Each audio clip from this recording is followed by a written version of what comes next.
pretty amazing working with my wife. Working with my husband has its challenges because we're together all the time.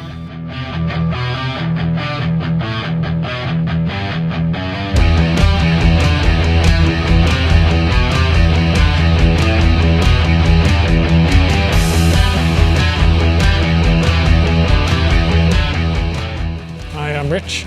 I'm working on this 64 Lincoln today. Close to 200 pieces sent out to get chromed. They are originally labeled. They came back not labeled. Looking through the internet to find pictures of the way that the car was originally.